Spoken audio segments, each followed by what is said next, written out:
네, 안녕하세요. 장현정입니다. 그 6개의 방 중에 이제 마지막 방 하나가 남았습니다. 제가 육하 원칙을 가지고 인문학을 둘러싼 이런저런 이야기를 수다처럼 지금 드리고 있는데, 누가 무엇을 언제 어디서 어떻게 왜 중에서 이제 왜라고 하는 마지막 질문으로 넘어왔는데요. 사실 결국은 이 왜라고 하는 문제가 가장 중요할 수도 있겠다 그런 생각을 듭니다. 우리가 지난 시간에 살펴봤던 어떻게 같은 경우에 이걸 노하우라고 하죠. 노하우. 그러니까 어떻게 하는 걸 그 방법을 아는 것을 노하우라고 하는데 어쩌면 노하우보다 더 중요한 건 know why. 그러니까 왜 우리가 이걸 하는가, 왜 사는가 이런 것일 수도 있겠다라고 생각하는데 지금 단계에서 제가 찾아낸 제 나름의 답은 결국 사랑인 것 같습니다. 아마 저도 이제 살아있는 인간이기 때문에 나이를 먹고 또 다른 자극을 받고 살아가다 보면 답이 바뀔 수도 있을 것 같아요. 인문학은 답이 있는 건 아니니까요.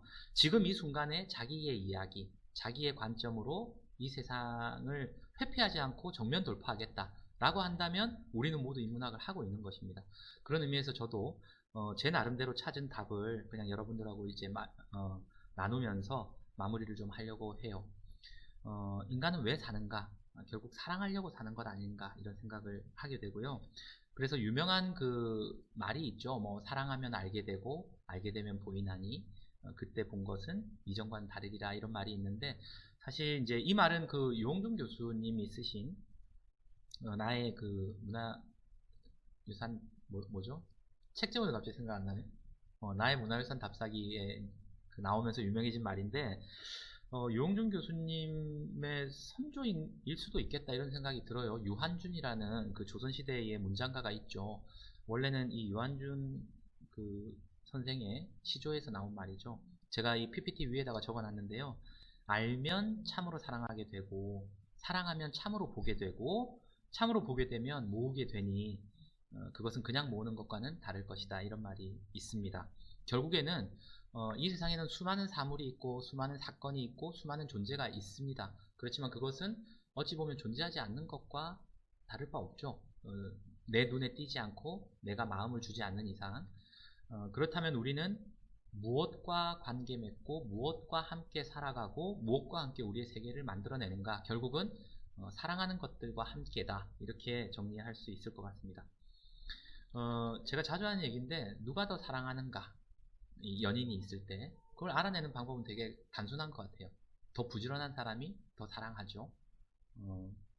그런 걸 보면 사실은 아이들은 그 부모와 아이들이 있을 때 아이를 위해서 부모는 한 10배, 20배로 부지런한 것 같아요. 기저귀도 갈아야 되고 뭐 크고 나서도 어디 뭐 비가 많이 온다거나 일기가 굉장히 사나우면 부모는 막 전화를 하죠. 별일은 없는지 어디 뭐 사고는 안 났는지 다치진 않았는지 물론 이제 자식들도 부모 걱정을 하기는 하지만은 저의 사례로 보면 별로 그렇게 하지 못하는 것 같아서 좀 슬픈데 어쨌든 사랑하는 사람은 그래서 굉장히 부지런한 사람인 것 같아요. 말로만 하는 게 아니라 이 세계를 사랑한다라고 얘기하는 사람은 세계에 관심을 가지고 이 세계가 보내는 신호에 굉장히 예민하게 반응하면서 뭐랄까요? 굉장히 액티브하죠, 뭔가. 예. 그런데 반면에 굉장히 그냥 시니컬하다고 얘기해야 되나요? 좀 이렇게 이 세상을 냉소하는 사람들은 저는 세상을 별로 사랑하지는 않는 것 같다는 생각도 해보게 됩니다. 우리가 사실 위인전 같은 걸 어릴 때 많이 읽어보게 되는데 그 위인들의 공통점이 뭐냐면 처음부터 이게 되겠다라고 하고 그걸 한 사람들은 거의 없다라는 것입니다. 마치 그 파블로 네루다라고 하는 남미의 아주 멋진 시인이 얘기한 것처럼 선생님은 어떻게 하다가 시인이 되셨나요? 라고 했을 때 어느 날 시가 나를 찾아왔다 이렇게 아주 멋있게 대답을 했는데 시인답게 그 네루다의 말처럼 우리는 처음부터 뭐가 되고 싶어서 그걸 목적으로 삼고 쭉 직진해가지고 그게 되는 게 아니라 어느 순간순간에 무엇과 만나게 되고 그 누군가 그 무엇과 만나게 되고 또 어딘가에 닿게 되고 그러다가 길을 잃을 때도 있고 뭐 이런 여러 가지 과정들을 거쳐서 여기에 이제 와 있는데 돌아보면 막 사람들이 따라오면서 어떻게 시인이 됐어요? 어떻게 저도 마찬가지입니다. 뭐 제가 출판사를 하거나 사회학을 가르치거나 뭐 책을 쓰거나 이럴 거라고는 생각을 못 했었죠. 제가 한때는 굉장히 유명한 락커였거든요. 음악만 계속 할 거라고 생각했지만, 마찬가지로 10년 뒤에 제가 또 뭘 하고 있을지 모르지만, 그 순간순간에 최선을 다하면서 산다는 것은 결국 사랑하면서 산다는 것과 크게 다르지 않은 이야기다라고 저는 그런 생각이 듭니다.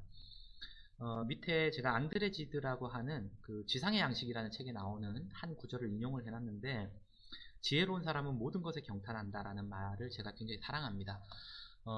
호기심을 잃지 않고 이 세상을 사랑하는 마음을 잃지 않은 사람은 모든 것이 아마 놀라울지도 모르겠어요. 아이들의 눈처럼 저건 어떻게 하는 거예요? 이건 왜 이런 거지? 그런 어떤 눈, 또 그런 마음을 저도 계속 나이를 먹어가면서 잃어버리고 있지 않나 이런 생각을 하면서 그런 생각이 들 때마다 굉장히 좀 무감각해지고 뭔가 타성에 젖은 인간이 되어가고 있다라는 생각이 들 때마다 제가 자주 꺼내보는 문장이기도 하고, 또 제 명함에, 저희 회사 명함에도 이 문구가 새겨져 있습니다. 그래서 우리가 꼭 어떤 갤러리에 가거나 극장에 가거나 뭔가 대단한 데 가서 뭐 감동을 쥐어짜려고 하지 않고, 오히려 일상생활 그 순간순간에 또 내 옆에 있는 사람과 또 내 눈에 보이는 여러 가지 이 세계 속에서 시시각각 경탄할 수 있는 어떤 능력이 있다면 굉장히 행복한 사람일 거다. 또 그 사람의 이야기는 아주 충만할 거다. 이런 생각도 하게 됩니다.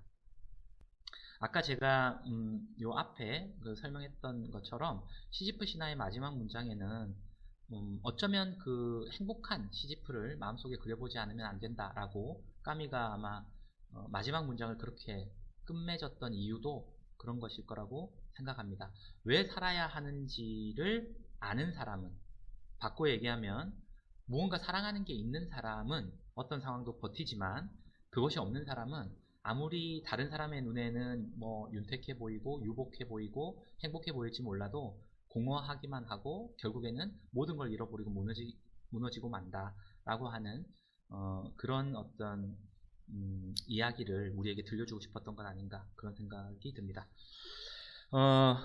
어찌 보면 한번 쭉 돌아보면 우리가 누가 무엇을 어떻게 왜 언제 어디서 이렇게 얘기를 했지만, 무슨 얘기, 뭐 오랫동안 얘기를 하긴 했지만 무슨 얘기를 한 건가 손에 잘 잡히지 않고, 또 조금 뜬구름 잡는 얘기처럼 들렸을 수도 있어요. 그런데 이 자기계발서라든지 어떤 이론을 뭐 공부하기 위해서 읽는 책과 다르게 소설이라든지 시집 같은 경우에는 정말 읽고 감동을 받아가지고 막 눈물도 나오고 너무 좋아서 마지막 책장을 딱 덮고 사랑하는 친구나 연인에게 이 책 꼭 읽어봐 라고 했을 때 무슨 내용인데? 라고 얘기하면 잘 정리 안 될 겁니다. 그죠? 그런 것과 마찬가지로 우리는 끊임없이 이렇게 대화를 하고 이런저런 이야기들 속에서 이렇게 핑퐁핑퐁 자극을 서로 주고받는 것이 어쩌면 최선일 수도 있겠다, 그런 생각이 들고요. 제가 뭐 이렇게 명쾌하게 인문학은 무엇이다, 그리고 이렇게 살아야 인생이다, 뭐 이런 얘기는 감히 드릴 수가 없기 때문에 제 깜냥 안에서 한번 쭉 정리를 해서 여러분들한테 이야기를 좀 걸었습니다. 마지막으로 시를 하나 같이 읽었으면 좋겠다라고 생각해서 가지고 온 게 있어요. 이걸 같이 한번 읽고 6개의 방이라고 제목을 붙인 제 강의를 마무리하도록 하겠습니다. 자주 사랑하고 또 뭐 그런 이야기랑 비슷할 수도 있는데요. 마종기 시인이라는 분이 계세요.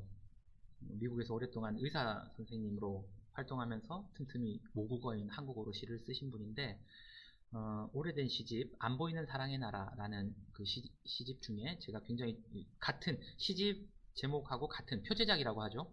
안 보이는 사랑의 나라라는 시를 제가 되게 좋아합니다. 아주 긴 시인데 그 중에 3부를 한번 낭독하고 마치도록 하겠습니다. 들어보시고 좋으면 한번 사서 시집 전체를 읽어보시고요.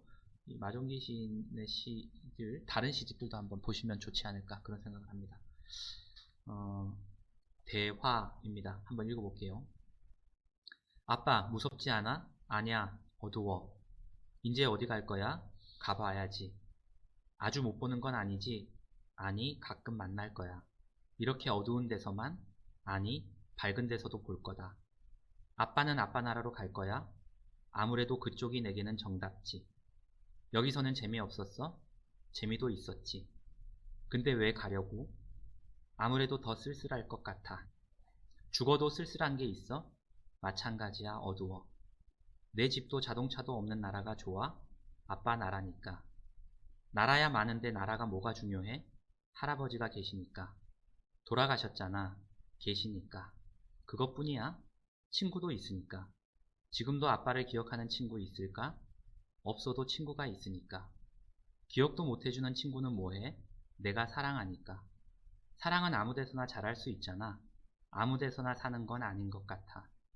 아빠는 그럼 사랑을 기억하려고 시를 쓴 거야? 어두워서 불을 켜려고 썼지. 시가 불이야? 나한테는 등불이었으니까. 아빠는 그래도 어두웠잖아. 등불이 자꾸 꺼졌지. 아빠가 사랑하는 나라가 보여? 등불이 있으니까. 그래도 멀어서 안 보이는데 등불이 있으니까. 아빠, 갔다가 꼭 돌아와요. 아빠가 찾던 것은 아마 없을지도 몰라. 그렇지만 꼭 찾아보세요. 그래서 아빠, 더 이상 헤매지 마세요. 밤새 내리던 눈이 드디어 그쳤다. 나는 다시 길을 떠난다. 오래전 고국을 떠난 이후 쌓이고 쌓인 눈으로 내 발자국 하나도 식별할 수 없는 천지지만 맹물이 되어 쓰러지기 전에 일어나 길을 떠난다. 네, 제가 쭉 한번 말씀드렸던 여러 가지가 사실 이 시 속에 녹아 있습니다. 한번 혼자 있을 때 차분하게 다시 한번 음미해 보시기를 권하고요. 이렇게 제 강의는 마치도록 하겠습니다. 고맙습니다.